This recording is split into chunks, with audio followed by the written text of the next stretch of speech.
You're listening to the Adventurous Reinvention podcast. I'm Allison Boyle, aka She Dreams of Alpine, and this is the show that's dedicated to all the adventurous spirits out there who have either been transformed by the outdoors or are interested in what it looks like to step into a new, adventurous, and courageous kind of identity in their life. It doesn't matter what your background is in the outdoors, what age you're starting at, or where you grew up.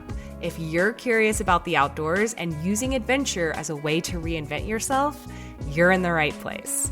I'll be sharing all kinds of personal adventure stories, lessons I've learned from the mountains, teaching what I know about the outdoors and leadership, and interviewing some amazing adventurous women all along the way.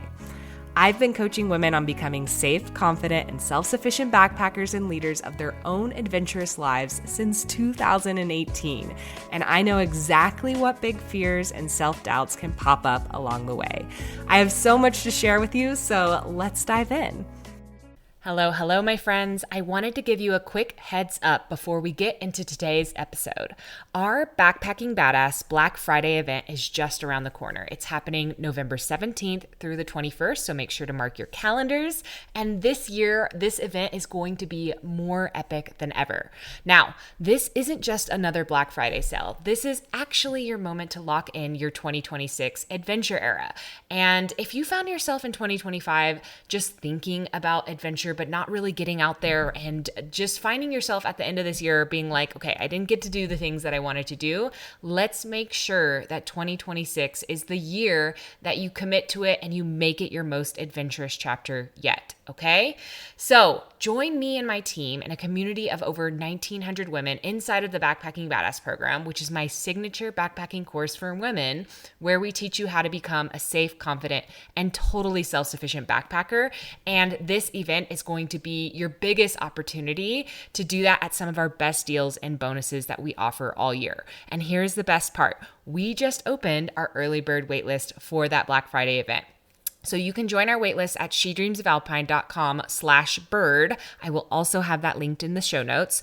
But basically, the reason you want to join that early bird waitlist is that early birds get more. So early birds get a 2-hour head start on joining the program before it opens to the public, which means you get first dibs on limited gifts, exclusive bonuses, and I will also be sending all of you who sign up for our early bird waitlist a sneak peek guide that shows you all of the juicy prizes and daily bonuses that we are going to be revealing during our Black Friday event. So essentially, this is your chance to lock in on your adventure goals now at some of our best deals and bonuses, again, that we offer all year, and then just rest easy going into the holidays, knowing that you will have the tools, the coaching, and the community to really kickstart, hit the ground running when 2026 begins in having your most adventurous chapter yet. Okay, so if you've been waiting for the perfect time to finally say yes to your adventure goals, to your backpacking goals, this is it, my friend. All right, the early bird waitlist is totally free, and when you sign up, I will also again instantly send you that sneak peek guide with all of the Black Friday details so you can prepare and feel really organized ahead of time. Again, you can sign up at shedreamsofalpine.com/bird, and don't miss this one, y'all. It is our biggest week of the year, and I cannot wait to see you inside of that program. All right, now let's dive into today's episode. Hello. You're listening to the Adventurous Reinvention podcast. This is a very special trail series episode again. So I've done a few series like this in the past. I've done one for the JMT and the Royal Arch Loop. And this time you're getting to hear a behind the scenes of my West Highland Way through hike. So if you haven't heard of the West Highland Way through hike, it's in Scotland. It's roughly 100 miles long. It's about 96 miles total. And you start typically in Milngavie, which is just outside of Glasgow, and it ends in Fort Williams at the foot of Ben Nevis. So this is Scotland's really classic through hike. It typically takes people around 6 to 11 days to complete it. And I planned my trip in 8 days. That kept most of the mileage around the 9 to 15 mile a day range, which was just perfect what I wanted to do. If you listened to one of my prior episodes about this trip, it was originally going to be a girls' trip with two of my best friends, but it kind of got a little bit plot twisted, and it ended up being one of my friends dropped out completely and one only could do half the trip. So half of this trip I did with my best friend Ashima, and then half of this trip I did solo. So you are going to get to hear the behind the scenes of each day on the trail, like after the trail, and all the things that we did during the days through the through hike, and getting to hear the behind the scenes of all the things. So if this trail has ever interested you, or you're just curious what it would be like to hike a trail like this, or go to Scotland, or do an international through hike trip like this, then this will be a great episode for you to listen in on. I hope you enjoy, and yeah, let's dive in. All right. Hello. You are listening to the Adventurous Reinvention podcast, and this is the bittersweet final trail series episode for this West Highland Way trail series. Today I hiked the final section. It was my day 8, and it was from Kinlochleven to Fort William, which is where the trail typically ends. And it was about 15 miles. I think I actually forgot to look up the elevation gain, but I want to say it's wasn't any more than 1,500, but I could be wrong about that. I forgot to look before I jumped on this podcast, but I didn't think it was anything worse than what I had done in other days. It didn't feel extra extreme. It felt similar to the section from King's House to Kinlochleven. And yeah, man, I'm feeling, I feel a little sad it's over. I'm not going to lie. But today was a really great way to end it. It was a really beautiful day. And I kind of say that with a caveat because it was beautiful, fall Scotland, Moody kind of day, not your typical sunshine day. But I kind of came on this trip, I chose October and this time of the year for the mood. I wanted it to be moody, and Scotland delivered. And I kind of actually, some people might have listened to the beginnings episodes of this series and thought maybe it was bad luck. We had that big storm come through. But honestly, it just added to the drama and the adventure and the plot twists. And I just loved it. I loved every single part. I wouldn't change a thing. It all worked out for us. Everything reopened and, we were able to continue our trail. So obviously maybe that story would be different if that had changed. But I don't know. I always think plot twists are just something to roll with and can have their own positive sides to them. But anyways, that's just my over optimism about it all. I just thought it really added to the whole experience that I wanted, which was, I kind of was looking for that, moody, Scotland, rainy. It was wet and it was windy. It was muddy. Your feet were soaked, and we had hotels. So it was so nice. The contrast was we would be maybe a little bit cold, a little bit wet. And then you get to go at the end of the day and, warm your socks up on the towel warmers and dry your boots out and take a warm shower and go get a beer at the pub. And I don't know, I just love all of that. And today was similar.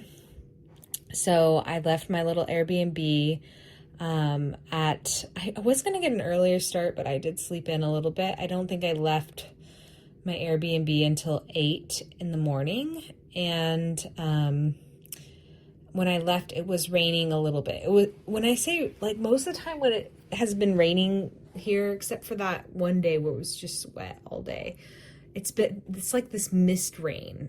It's just this constant misting on you. And it's not super heavy or anything, but you still kind of want a rain jacket. So it was like that when I started out. And right away at the beginning of the day, you kind of have an uphill climb out of Kinlochleven, which, by the way, I didn't ask anybody if I'm saying that right. So if I am saying it wrong, I'm sorry. So made that climb out of it. And y'all, my calves, I did a number on them. I think like I just didn't prepare my calves for this hike, and they just are very tight. So anytime I do an uphill, especially early in the day when they're like really not warmed up at all, they just feel so tight, so tight, and it just makes it more painful going up. It feels like my calves are gonna like shred anytime I'm on a super steep uphill. Anyways, so that was a little bit annoying because otherwise I felt great, like cardio wise. Like I felt like I could have gone faster, but like I couldn't just because my calves hurt so much. So I always talk to my clients about like, you know, there's a 50-50 experience. It's not always that split, but like, you know, there's going to be highs and lows, you know, no matter what. Like, and the trail definitely has that, and life has that. And so this was part of my 50 low, like of the day, where it was just tight calves and uncomfortable. But I put some music on and I just pounded the miles out. It wasn't very long. And then once you got up to past the uphill, it kind of flattened out. And almost for the whole day, I mean, there were like little jaunts of more uphill from there, but like for the most part, I found it like just quite, you know, chill. And I mean, flat's not the best word because it was up and down, but it felt flat-ish. You weren't ever up or downhill for very long. And it was just like at that point for most of the day, it stopped misting. So it wasn't that bad. It was still quite overcast and like little pockets of sunshine here and there, but mostly overcast. But it just added to the drama, and it was just so beautiful. Like I can't even describe it. I am going to link like pictures in the show notes to some that I've dropped on Instagram each day, so you can go look at those if you want. But it was so fall. It was so beautiful. Like I have this one picture and one video that I'm obsessed with, and it's just like the colors. It's like orange and maroon and yellow and this like lime green, and then sometimes there's these like bright fuchsias. Like I'm like, what are these colors? This color scheme is my favorite. So super romantic and moody and like beautiful, and there's these mountains all around you and these like rivers and waterfalls just like streaming down the mountains. I freaking loved it. My jaw was open almost the entire time, at least for like that first half. And I'm just like trying to remember what I did all day, because I did still like hike for 6.5 hours. Pretty much, I didn't take that many long stops. Like I took a couple stops once to put some tape on my toes because I noticed like I was getting a hot spot. But otherwise it didn't stop too much. I just hiked full on. But yeah, what did I do? I just like really enjoyed myself, to be honest. I spent some time just not listening to anything, and then sometimes I would listen to music. I did have like a short bit of conversation with a couple from Utah that I met. It wasn't very long. We didn't hike together that long, so maybe like 10 minutes. I did listen to some podcasts, but not as much as the day before.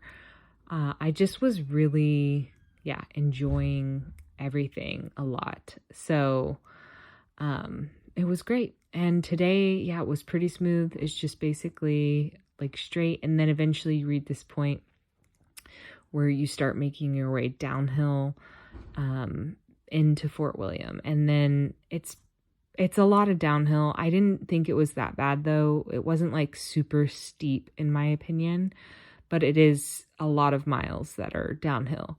So if you don't like downhill miles, that part might suck a little bit for you. I only noticed that like my back was hurting, but otherwise I liked it. And then you can kind of start to see the town of Fort Williams come into view. And then eventually, like the last mile and a half, you're basically in the town and you're just like walking to the endpoint because there's like an official endpoint. So you're like walking on the sidewalk and there's cars driving by and everything. And when I walked into town, there was this other this group of two dudes in front of me, and they took my picture at the little official sign. I took theirs, and then basically I just walked straight to my hotel, and I'm staying at the Hotel Garrison, or the Garrison, and it's in a great spot. I actually picked this. It's a little bit more pricey. I kind of picked it for convenience and just ease and everything. So it was like close to the end point of the official West Highland Way. And like literally, it's like right outside the hotel. And then there's a bunch of little restaurants and stuff that are super, super walking distance. And it's not that far from the train station, which is what I'll be taking tomorrow. So I just decided to treat myself and to do that for my last day. And then this evening when I got in, I checked in. I didn't have to wait because I got in right around check-in time, and I took a shower. And then I had this early dinner reservation at this place called the Crannog. Sure, I'm saying that wrong. Which was known for its seafood and was recommended. So I did my solo dinner again, and it was fine. I'm getting better at it, you guys. Still not my most favorite activity out there, but dinner was delicious. I got a glass of wine, and I got this like Parmesan walnut crusted cod, and the vegetables were super good. So it was like it felt like a really healthy, like delicious dinner. And then I came back to the hotel to be my introverted self, grabbed a beer at the hotel bar, and have just been hanging out in my room and just chilling. And I'm just looking forward to, I'm not looking forward to this being over. It's like, it was fun and exciting to like have the hiking part to look forward each day. But I am looking forward to getting home, getting to see Michael and my dog, and get back to my climbing routine. I'm really missing climbing. I even contemplated I walked right by it actually on the way into my hotel today. There's a climbing gym, a local spot. I really contemplated going there tonight or tomorrow. And I probably would have gone tomorrow, but they don't open till 10. And then my train ride is at 11. I just won't have time. But I'm missing climbing and like that work and doing all that stuff. And like I'm a little bit in my feels. I feel like after the end of a trip, there's always this like kind of, like a little bit of a hangover, like where you kind of go back to reality. Not that I really like my reality. So I'm really looking forward to all the things, but I also just really loved everything about this trip, and it was exactly what I wanted. So it's an ending, and endings are not always like not without sadness, I guess. That's an awkward way to say it, but yeah, I'll be back. And I was thinking about this. If I come back, I would love, love, love to explore more of the Isle of Skye. Like that area is super pretty. And I would totally do the West Highland Way again. I guess maybe just some wrap-up thoughts on this trip. Like, I would highly recommend it if you have any interest to come to Scotland. It's beautiful. Several people have asked me like why I chose this time of the year, and I did kind of choose it specifically because the mood. I have been here in October before, and I just like loved the mood of it, like the moodiness. But it is a bit more wet, and you are on the verge of it being a little bit colder. But I kind of like that with my hiking. I like a little bit crispier, like cooler mornings and like colder hiking. And I like wanted the experience of hiking in the rain more and the elements more. I really wanted that. So if you don't, I mean, I would do your research, but from what I hear is, summer comes with its own challenges. Like they have these midges, which I think are flies or something like flies that are apparently really annoying in the summer, which I don't like dealing with the bug stuff. So that's another reason. But maybe September would be nice. I have no idea what their spring is like. I'm sure it's all beautiful, and I'm sure it like has its own vibe. And yeah, so you could explore that. And you could definitely wild camp if you wanted to. I loved like doing it this time of the year and it being colder and more wet, like having a warm hotel to come to at the end of the day. Like that was fun for me. And that's kind of what I wanted out of this experience too, because I do a lot of backpacking already. In fact, like I have a trip planned in a few weeks with one of my friends in the Grand Canyon. Like I'm getting my fill of backpacking. So I kind of wanted to do something a little different and just very true to the nature of this trail. Like a lot of people stay in cozy Airbnbs and bed and breakfasts and stuff like that. But you could totally camp, and it did look beautiful. It just would be a little bit different of an experience. Or you could mix it up. You could do like some wild camping and some hotels. So there's a lot of options. You can also do it in shorter days or longer days. I actually really liked the 8-day itinerary because it was like a nice mix of 15-mile days. It wasn't like super challenging, like pushed me at my overall limit, but it's like this, it was challenging enough for me to feel tired at the end of the day, but not completely exhausted. And then there was a few days that were like easier, like 9 miles and 7 miles. That just kind of gave you some rest. And that was especially nice, especially since I had those tight calves, which I have no idea why I dealt with that this trip, and just like literally never have dealt with that in my entire life. So, but yeah, I really liked the 8, and I don't know if I would want to go shorter than that, because then you're looking at some big days, like 19 miles, 25-mile days, which would be doable, but I just don't know if it would be as fun. There were some people that had some really big days, and they would do it in like 5 or 6 days that I met. And they were just like slogging through it, especially with some of the weather that we had. So those are some big days, something to consider. And if you want even more chill and just like more relaxing time and just more enjoying Scotland, then do it in less, or do it in more days, like less miles. That would be my advice. But lots of options. I was telling other people to, I did like a little Q&A on Instagram stories, because I've been sharing a lot of things in real time, to ask questions. And somebody asked about, the towns and like what was like my favorite little towns that we passed through. And I actually, like, funny enough, a lot of the towns weren't that big. Which I have mentioned on this place, like some of them were quite small.